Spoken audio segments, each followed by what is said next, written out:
Hey everybody, it's Saturday, September 2nd, and I am Randy Ray, the Literate Texan.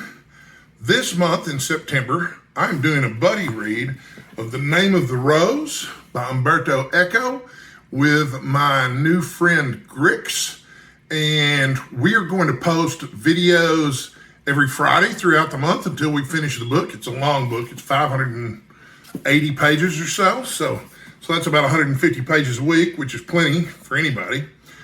But since it's only the second of the month, I've only read the first 20 pages or so.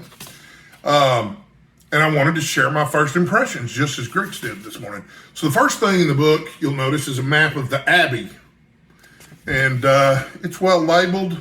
Since I haven't read the book and haven't seen the movie, I don't really know anything about why this is useful, but I'm sure I'll be referring back to it later during my reading. After that, you've got a chapter. It's not really a chapter, it's more of like a preface titled Naturally, a Manuscript. Okay, so this was kind of dull reading, this first section here, which was basically, this is a novel. It's a work of fiction. It's not an actual memoir translation of a document that someone found in the 14th century. But as part of the making it seem like it was, there's a, preface here describing, who the author is, where he found the manuscript, how he translated it, and that sort of thing. And what this reminded me of most, and I'll tell you why, it's not because I'm brilliant and just drew this connection, but I don't know, 25 years ago, 30 years ago, I had a roommate named Mark who was a big fan of The Name of the Rose. He loved the movie and he'd read the book. And he explained to me that it was basically a Sherlock Holmes story set in the 14th century with a couple of monks rather than detectives living in Victorian England.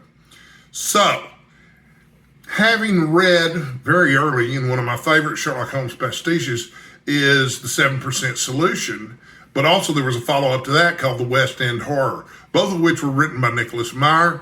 I don't think they're the only authors to ever do this, but they also preface the book with a section about the provenance of the manuscript that we're reading. And, I guess that's meant to add a certain air of realism to the story or make it seem more real. At any rate, it's kind of a trope at this point, and this didn't come out till 1983. So I would be surprised if Umberto Eco were unfamiliar with these particular pastiches. And I don't know that those are the only pastiches that used that particular trope for Sherlock Holmes. Probably not. Meyer probably picked it up from somewhere else. But anyway, that's what I recognized it from. All right. So then the next part that I read, there's a note which explains how the novel's divided into 7 days, and each day is divided into periods corresponding to the liturgical hours. Okay, so I didn't know about any of this, and I can't pronounce any of this because it's all in Latin. But apparently, I guess there's a time period between 2:30 and 3 in the morning, between 5 and 6, around 7:30 a.m. I think I can pronounce that one. It's a prime or prime. Terce around 9 a.m. Sext is noon, known as, my daughter actually knows Latin really well and can tell me how to pronounce it. It's between 2 and 3 in the afternoon. Vespers around 4:30 at sunset. And then Compline, I don't know, around 6, but before 7, which is when the monks go to bed. Okay, so that's interesting, and I'll probably be referring back to that. And then after that is the prologue. Okay, so the prologue starts off with stuff like, in the beginning was the Word, and the Word was with God, and the Word was God.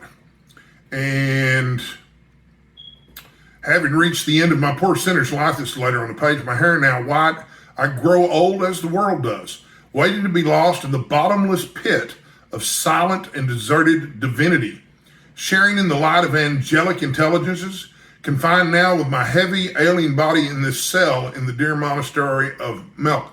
So the narrator, obviously, is a monk, and he's talking about the world and how he's writing this as an old man. So he covers some history, related to the popes and the Roman emperors and the French, all of which happened during the 1300s. I'm not super familiar with history.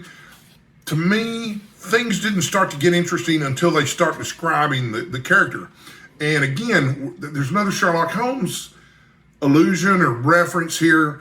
The monk that's narrating the story is the apprentice to and the scribe for another monk. And I'm going to read this to you. And it says, and on the advice of Marsilius, who had taken a liking to me, they decided to place me under the direction of a learned Franciscan, Brother William of Baskerville, about to undertake a mission that would lead him to famous cities and ancient abbeys. Thus, I became William's scribe and disciple at the same time, nor did I ever regret it, because with him I was witness to events worthy of being handed down, as I am now doing to those who will come after us. And obviously, Dr. Watson was Sherlock Holmes' scribe. But here's another little Easter egg. Brother William of Baskerville. That's not a real monk that existed in history. Baskerville is just a reference to the Hound of the Baskervilles. Then on page 15, there's a description of Brother William, okay? See if this sounds familiar. And this is for my friends who are into Sherlock Holmes, mostly.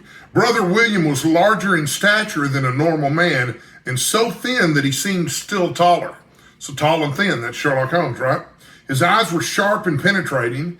His thin and slightly beaky nose gave his countenance the expression of a man on the lookout. So that's you could easily use that description also for Sherlock Holmes. And I don't want to spend the whole video reading excerpts from here, but they're critical to my first impression here.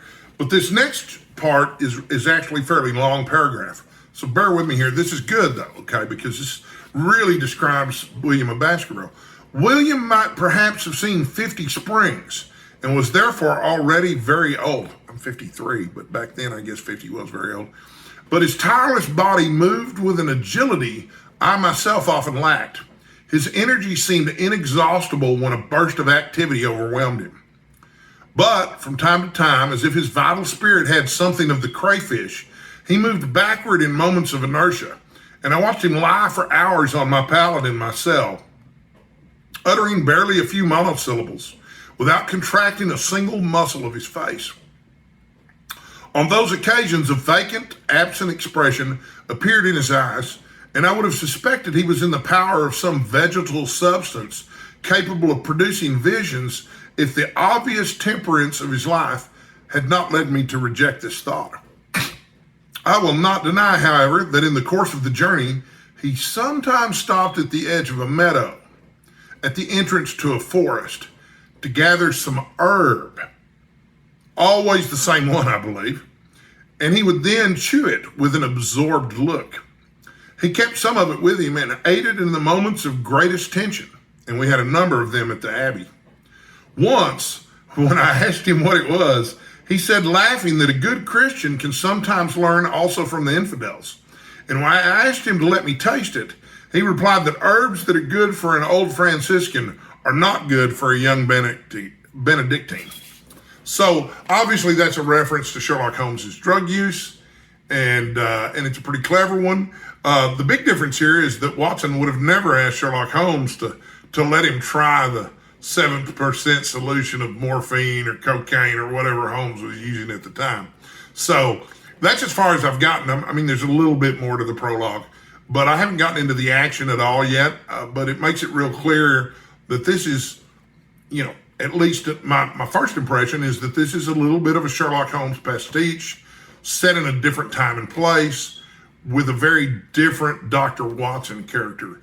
But, there's another 560 pages to go, so who knows how those are going to turn out. Anyway, I'll be back Friday, September 8th, with another video about the name of the rose. By then, I should be a good 150, 200 pages in. I don't know how quickly Grix is going to be reading it, because Grix is he's traveling, okay? So if you watch Grix's video, which I'm going to link to in the comments, of course, he's in the middle of a desert, and he's shirtless except for a pair of shorts. And, couldn't be much more of a different video than the one I made. So those are my first impressions of The Name of the Rose by Umberto Eco. I haven't seen the movie. I haven't read a lot of spoilers. I was clued in that there was some references to Sherlock Holmes in the 14th century, and that became pretty apparent right away. So it's still pretty warm out there, even though theoretically summer's over. So stay hydrated, stay sexy, and I'll see you next time.